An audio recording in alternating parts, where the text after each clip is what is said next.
Toledot, padres, madres, hijos e hijas en el libro del Génesis. Toledot es la palabra clave de esta clase. En hebreo y en griego, Génesis.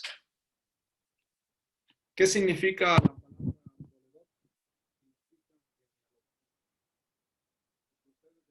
palabra Toledot?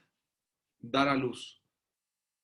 Este estribillo aparece 9 veces en el Génesis y a excepción de la primera, va siempre seguido del nombre de un padre: Noé, Ismael, Isaac, Esaú, Jacob. Si vamos a los textos de la Sagrada Escritura en Génesis 5:1, nos encontramos con lo siguiente. Dice el texto: esta es la lista, esta es la genealogía de Adán. Cuando Dios creó a los seres humanos, los hizo a su propia imagen. Los creó varón y mujer, los bendijo y los llamó seres humanos el día en que los creó. A la edad de 130 años, Adán tuvo un hijo a su imagen y semejanza, a quien puso el nombre de Set. Después de engendrar a Set, vivió Adán 800 años. Tuvo hijos e hijas y murió a la edad de 930 años. Anteriormente, Adán había tenido como hijos, junto con Eva, a Caín y Abel. Quien aparece en la genealogía es Set, por la relevancia que tiene en la continuación del libro del Génesis, cuya descendencia será precisamente Noé. La segunda ocasión en que aparece esta expresión es Génesis 6:9. Cuando vamos a la Sagrada Escritura encontramos lo siguiente: esta es la genealogía de Noé. Noé era un hombre justo y honrado entre sus contemporáneos, un hombre fiel a Dios. Tuvo 3 hijos, Sem, Cam y Jafet. El siguiente texto que nos interesa es el capítulo 10, versículo 1. Y dice: estos son los descendientes, esta es la genealogía de Sem, Cam y Jafet, hijos de Noé después del diluvio. Ahora la Sagrada Escritura nos presenta no solo la descendencia de Noé, sino la descendencia de los hijos de Noé.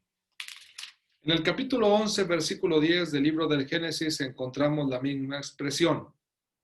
Esta es la genealogía de Sem. Ya entre los hijos de Noé destaca uno en particular. Sem tenía 100 años cuando engendró a Arfajad, 2 años después del diluvio.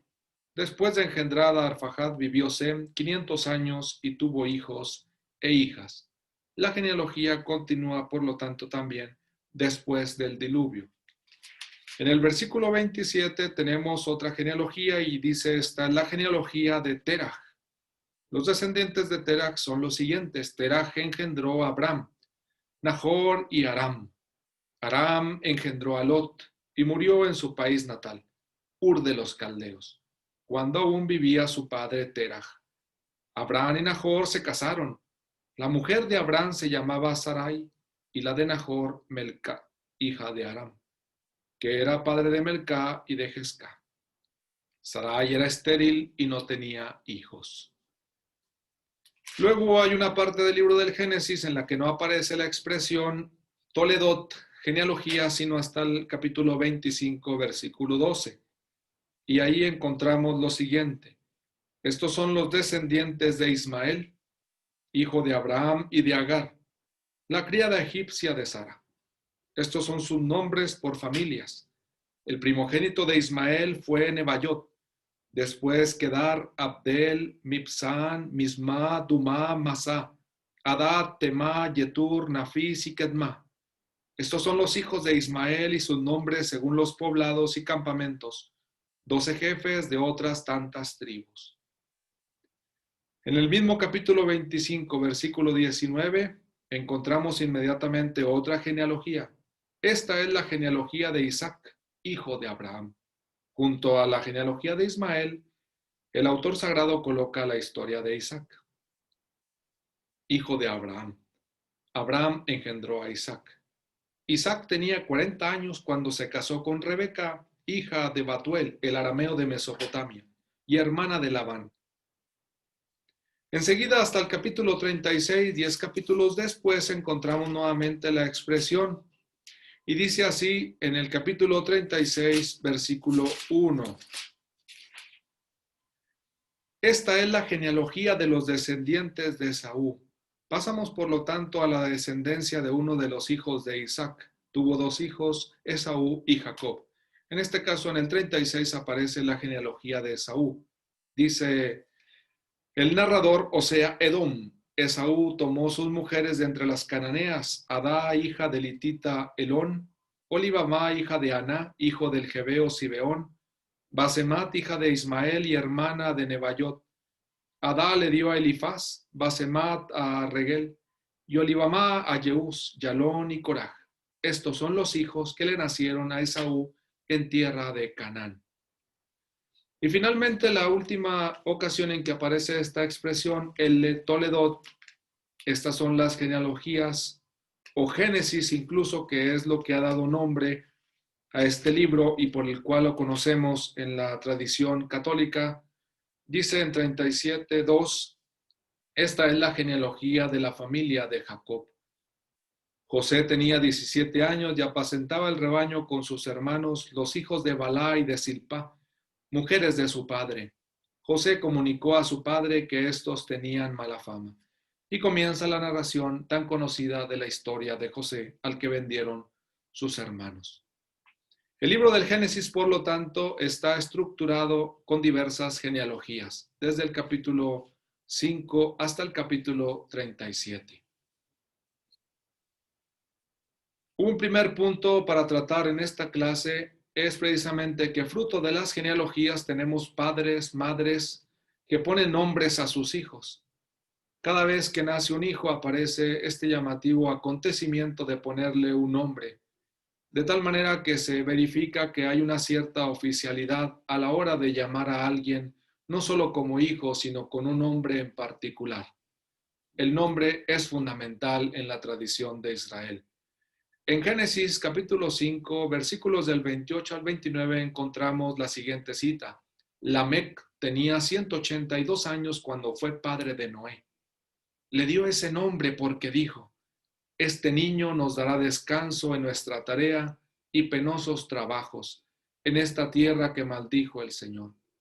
En el capítulo 5 se sana de alguna manera lo que había sucedido en el capítulo 3 del Génesis, donde Dios había impuesto un castigo al hombre por el pecado cometido. El nacimiento, por lo tanto, de Noé certifica que ha desaparecido esa maldición. Tenemos un niño que testimonia que efectivamente no todo en la tierra ha de ser tarea y penoso trabajo. Lamec, poniendo este nombre a su hijo, espera que esa realidad se transforme. Nos vamos dando cuenta que el poner el nombre a alguien tiene una relevancia particular, incluso cósmica, porque efectivamente el nacimiento de un niño significa la transformación de toda la realidad. Lamec es consciente de eso, conoce la tradición de Israel, sabe que hay una cierta maldición que pesa sobre la tierra y por eso pone este nombre a su hijo, el nombre de Noé, un nombre que significa consolación, un nombre que significa descanso, un nombre que significa incluso paz. La primera mujer que aparece en el libro de Génesis dando nombre a su hijo es en este caso la egipcia Agar. Y encontramos precisamente que en Génesis 16 se le anuncia lo siguiente: estás embarazada y darás a luz un hijo y le pondrás por nombre Ismael. Esta narración casi llegará a ser una fórmula paradigmática a la hora de poner un nombre a un niño, a un recién nacido. En este caso toca el turno a la madre. Le pondrás por nombre Ismael. Efectivamente, tiene detrás el verbo chamá, que significa escuchar, porque el Señor ha escuchado tu aflicción. Se trataba de una mujer que sufría efectivamente. Será un hombre indómito como asno salvaje, luchará contra todos y todos lucharán contra él. Vivirá en conflicto con todos sus hermanos. El destino de Ismael parece trazado desde su nacimiento. Como el Señor le había hablado, Agar le puso por nombre el Dios que me ve. Fijémonos cómo el nombre de Ismael también está en relación con no solo el sentido de la escucha, del oído, sino también con el de la vista. Agar de alguna forma complementa lo que ha recibido. Agar complementa el anuncio que ha escuchado. Y efectivamente también tiene en cuenta para su hijo el Dios que me ve. Pues se decía, ahora he visto al que me ve. Cuando nace su hijo se da cuenta de que Dios efectivamente se le hace presente, lo ve. En el nacimiento de un niño, por lo tanto, es posible experimentar la presencia de Dios, ver a Dios. Por eso también el pozo que está entre Cades y Bered se conoce con el nombre de Pozo del Viviente que me ve. Nuevamente una alusión a la realidad cósmica. El nacimiento de un niño al que pone Agar el nombre de Ismael está en relación también con Dios, un Dios que ve, que se hace presente, y también con una realidad geográfica que sacia la sed de todos los que pasan por ahí. Pozo del viviente que me ve.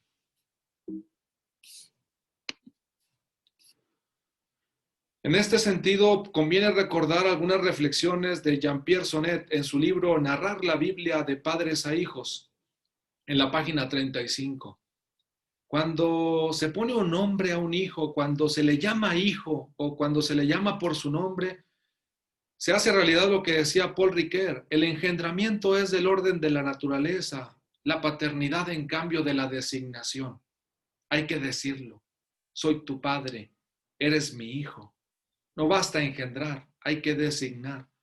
Y esto es también, dice Jean-Pierre Sonnet, un eco de lo que afirmaba Jacques Lacan, para quien el hijo no puede decir, mi padre es mi padre, si este último, es decir, el padre, no afirma primero, tú eres mi hijo. Es el padre quien primero dice al hijo y lo designa como tal, como Lamec a Noé, como Agar a Ismael. Esta es la palabra, continúa Jean-Pierre Sonnet, que todos los padres dirigen a sus hijos antes incluso de ser la palabra divina del Salmo 2.7. El mismo Dios hace esto cuando dice en este Salmo, el Señor me ha dicho, tú eres mi hijo, yo te he engendrado hoy. Tú eres mi hijo, yo te he engendrado hoy. O incluso la del bautismo de Jesús y de su transfiguración. Recordamos ese bello pasaje donde dice, una voz que procede del cielo, efectivamente, este es mi hijo amado, acentuando nuevamente que la paternidad tiene que ver mucho con la designación. Continúa también Jean-Pierre Sonnet recordando una de las obras clásicas de la literatura como la Odisea. Estas palabras, tú eres mi hijo, no pueden solamente pronunciarse de mil maneras diferentes, sino además dentro de contextos más o menos dramáticos que la literatura y el cine han representado en numerosas ocasiones. Tú eres mi hijo, o incluso yo soy tu padre, tal como dice Ulises en la Odisea cuando Telémaco le reconoce, yo no soy Dios, ¿por qué compararme con los inmortales? Yo soy tu padre, por quien suspirando con ardor tantos males padeciste, soportando los ultrajes de los hombres. Recordamos la trama de la Odisea, efectivamente, con un Telémaco que aspira a la llegada de su padre después que se ha alejado de la casa por bastantes años. Y en estas escenas de reconocimiento, de anagnórisis, una y otra vez, Odiseo se ha ido revelando a las distintas personas, pero es efectivamente con su hijo, con su propio hijo Telémaco, donde acontece precisamente una de las escenas más maravillosas de esta obra, el encuentro entre padre e hijo y la designación o la presentación de un padre hacia su hijo. O si pasamos a Shakespeare, ya en la literatura moderna encontramos también al rey Lear, en el punto culminante del drama, donde reconoce a su hija, tan cierto como soy hombre, esta mujer es mi hija Cordelia. Esta mujer es mi hija Cordelia. Nuevamente la paternidad más relacionada con la designación que con el engendramiento. ¿Dónde más encontramos en la Sagrada Escritura la maravillosa experiencia de poner nombre a un hijo? En Génesis 21:3 encontramos lo siguiente.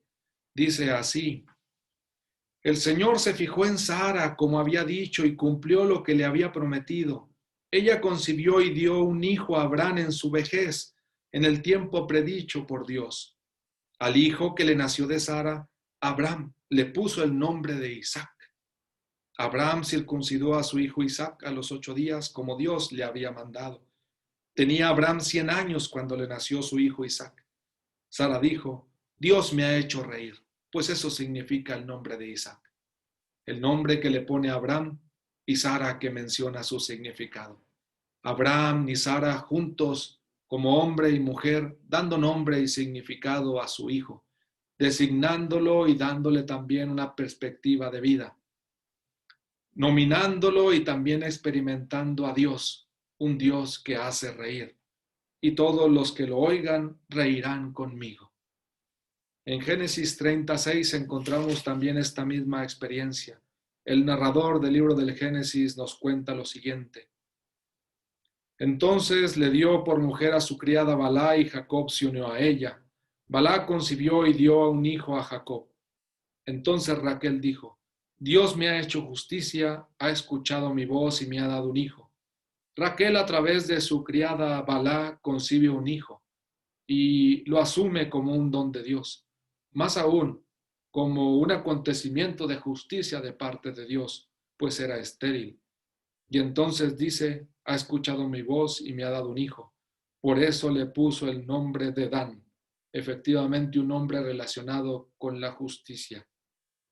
Génesis 35, 18, tenemos el mismo acontecimiento de poner nombre a uno de los hijos. En el versículo 18 encontramos lo siguiente. Estamos en el acontecimiento de la muerte de Raquel y dice, en su último suspiro, cuando estaba a punto de morir, lo llamó Benoni, es decir, hijo de mi desdicha. Raquel moría y quiso transmitir también esa sensación de angustia a su hijo llamándolo Benoni, pero su padre lo llamó Benjamín, es decir, hijo de mi vejez. Murió Raquel y fue sepultada en el camino de Efrata, que es Belén. Jacob levantó una piedra conmemorativa sobre su sepulcro. Es la piedra conmemorativa que todavía se conserva hoy en el sepulcro de Raquel. Aquí también tenemos hombre y mujer que denominan a su hijo. Sin embargo, hay una especie de lucha. Raquel poniendo un nombre y Jacob poniendo otro. Sin embargo, ambos luchando por transmitir una experiencia de vida con su propio hijo, una en su aflicción y otro en su vejez. Sin embargo, había un destino y una vida para este hijo, una vida que transmite y conserva la historia de sus padres, y por eso él puede conservar tanto en su nombre, efectivamente, de alguna forma la aflicción de su madre y también la situación de vida que tenía su padre. Después de reflexionar sobre el hecho de poner nombre a uno de los hijos, nos hemos dado cuenta que en definitiva son hombres tan valiosos y sucesos tan maravillosos que representan el triunfo sobre la muerte y el triunfo sobre la esterilidad. En el libro del Génesis, esterilidad y maternidad están intrínsecamente unidas.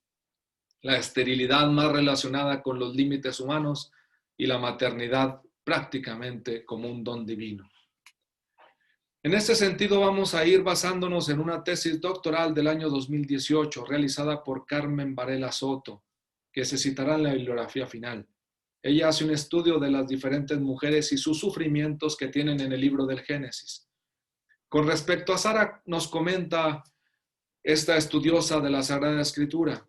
En este proceso de transformación de la matriarca de la mano de la divinidad, que comienza en Mambré y que culmina en el nacimiento de su hijo, es también importante destacar cómo en el comienzo del episodio de Génesis 16, Sara evoca a Dios para hacerle responsable de su esterilidad.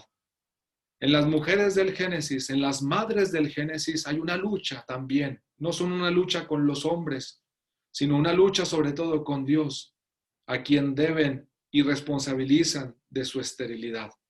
Sin embargo, en ese mismo reclamar, en ese mismo reclamo que se hace a Dios, se encuentra un proceso de transformación, porque efectivamente Sara recibirá también un fruto divino, su hijo. Continúa Carmen Soto Varela y diciendo, en ese momento ella acepta la voluntad divina, pero encuentra una solución, porque Sara busca soluciones a su esterilidad. Y en este caso, a través de su esclava, permite tener un hijo o busca tener un hijo de Abraham, aunque indirecta, aunque de forma indirecta al don de la maternidad. Si no puedo yo, que lo tenga mi esclava y así yo también seré madre. Es lo que pensaba Sara. En esa escena, Sara parece concebir a Dios como quien pone límites a sus esperanzas. Es una lucha con Dios, efectivamente, la que tiene Sara y las madres del Génesis. Pero en Génesis 21, versículo 6, su propia maternidad le hace descubrir a Dios como quien le da plenitud, quien le hace reír. En este sentido, la situación que se experimenta entre las madres y Dios es de las más profundas e interesantes de toda la Sagrada Escritura. Quizá no hay mujeres como las del Génesis, quienes experimentan una esterilidad tan fuerte y una relación tan estrecha con Dios que al final de cuentas, si no pueden tener hijos, están cerca de Dios también para pedirle y reclamarle y al mismo tiempo disfrutar junto con Dios y Dios les concede el don de los hijos. Rebeca, quien se casa con Isaac, experimenta la misma situación de Sara y entonces como segunda matriarca repetirá en su propia biografía algunos de los hechos vividos por Sara. La esterilidad, la intervención divina para hacer posible su maternidad, la necesidad de pasar por hermana de su marido. Son temas que trae el Génesis. Y Rebeca repite también la situación de esterilidad que experimentó en este caso su suegra Sara. Escuchamos y leemos en el capítulo 25 del libro del Génesis, versículo 20, lo siguiente. Isaac tenía 40 años cuando se casó con Rebeca, hija de Batuel, el arameo de Mesopotamia y hermana de Labán. Isaac oró al Señor por su mujer porque era estéril. El Señor lo escuchó y su mujer Rebeca quedó embarazada. Y continúa después la historia de los hijos. Dos hijos que luchan entre sí desde el seno materno y que repetirán también esta misma dificultad durante su vida. Pero he aquí la necesidad de orar para que la maternidad se haga presente, volviendo a manifestar que los límites humanos se manifiestan plenamente en el libro del Génesis. Y los hijos empiezan a ser cada vez más un don de parte del Señor, en este caso, frutos de la oración. Este doble recuerdo de Sara, nos dice Carmen Soto Varela, en los relatos sobre la segunda generación de la promesa, refuerza su valor y relevancia como iniciadora de la lista de mujeres que están llamadas a ser compañeras de los patriarcas. Una madre de la fe, eso es Sara, y garantes también de la promesa desde su papel de madres y esposas. Testimonian una promesa de parte de Dios de que concederá a los hijos. Y aunque Adán y Eva les pidió en la bendición que se multiplicaran y que llenaran la tierra, el libro del Génesis también manifiesta que esa no es una realidad que solamente pueda llevar a cabo el ser humano, que hay límites, que a veces no es tan fácil ser padre, ser madre, sino que a lo largo de la vida se tiene que pedir el don de Dios. Además, la alusión a que Isaac se consoló con Rebeca, nos dice esta autora, de la pérdida de su madre, destaca la ascendencia de Sara en la vida de Isaac, su hijo, y confirma los fuertes vínculos que entre madre e hijo solían vivirse en este tipo de sociedades patriarcales. Era tanta la dificultad que se tenía para tener un hijo, que teniéndolo se establecía un fuerte vínculo con él. La última alusión a Sara aparece en Génesis 24:67, efectivamente cuando Isaac conduce a Rebeca a la tienda de Sara para consumar su matrimonio. Todo indicaba que Sara rompería, por así decirlo, este círculo que se había instaurado de esterilidad y maternidad. Sin embargo, no solo es Rebeca una sucesora en cuanto mujer dentro de la casa de esta familia, sucesora también por la dificultad que experimenta como lo había tenido también Sara. Y en ese sentido hay una maternidad próxima que se anuncia, una promesa que espera verificarse en el determinado momento. Hay un legado de la primera matriarca de alguna forma en la esterilidad y un legado también en la necesidad de esperar en las promesas de Dios. Si pasamos al Nuevo Testamento, Carmen Soto Varela sigue reflexionando. Descubrimos en Sara un instrumento visible de la acción de Dios.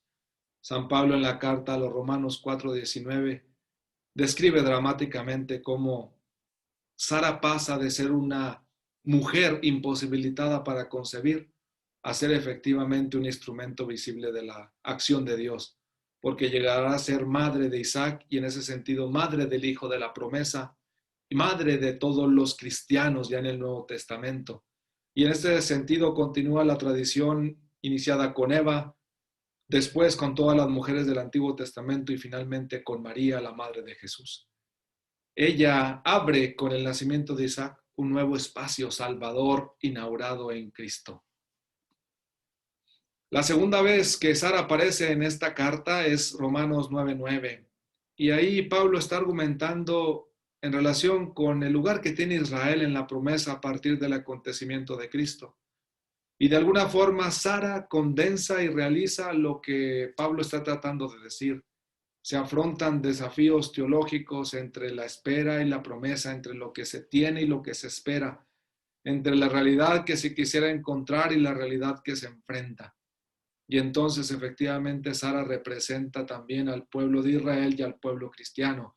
Un pueblo de Israel que experimenta una cierta esterilidad por no creer en Cristo y un pueblo cristiano que efectivamente manifiesta en plenitud que ha llegado y se ha cumplido la promesa de Dios ya anticipada en el Antiguo Testamento.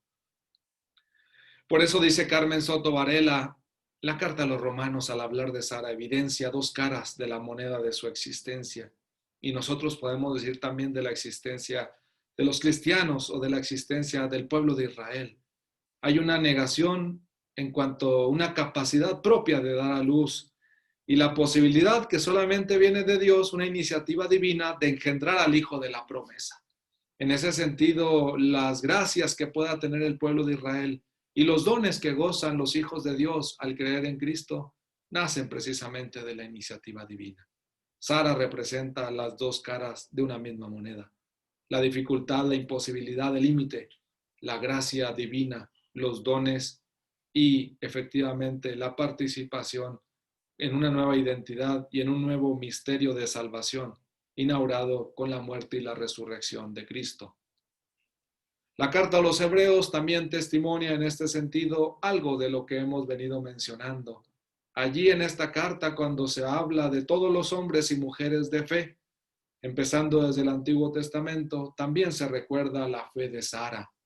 Y en ese sentido sintetiza la fe de todas las madres de familia y especialmente de todas las madres que experimentan una dificultad relacionada con la esterilidad.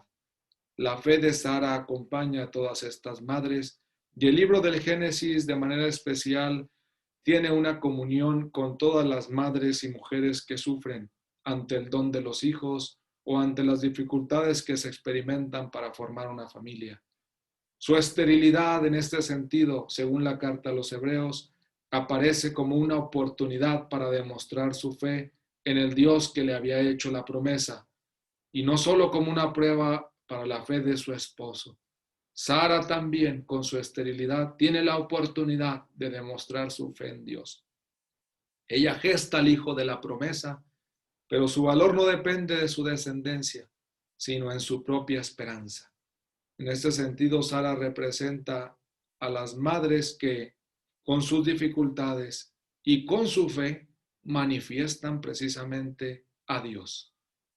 Si Abraham es el padre de la fe, en el libro del Génesis tenemos que hacer también un espacio para Sara y a la luz de los textos del Nuevo Testamento descubrir en ella también efectivamente lo que significa creer.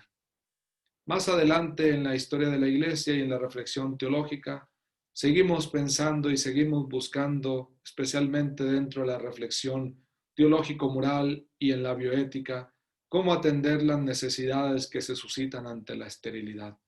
¿Cuántos sufrimientos se pueden verificar en esta realidad? Y cómo podemos enfrentar también a un cierto desvanecimiento de la importancia de la maternidad. ¿Cómo podemos recuperar el valor de lo que Sara implica y de lo que Sara intentó buscar? Entre sus búsquedas de soluciones, entre su fe, entre su espera, entre sus risas, entre sus lágrimas y todo lo que ella pudo haber experimentado. Esos son los padres, las madres, los hijos y las hijas del Génesis, que merecen todavía siempre mucho tiempo por meditar y muchas cosas por interpretar. Terminamos así esta clase presentando una bibliografía que nos pueda ser de utilidad. El libro que ya hemos mencionado de Jean-Pierre Sonnet, Narrar la Biblia de padres a hijos, de la editorial Mensajero de la ciudad de Bilbao en el año 2017. Y también la tesis doctoral de María del Carmen Soto Varela del año 2018, Estudio de las figuras femeninas del Génesis y sus relecturas en la escritura y en las homilías y comentarios de Orígenes. Tesis para la obtención del grado de doctora. Agradecemos la labor de la directora de esta tesis, María Elisa Estevez López, de la Universidad Pontificia de Comillas. Que podamos seguir profundizando en la comprensión de los padres, madres, hijos e hijas del Génesis.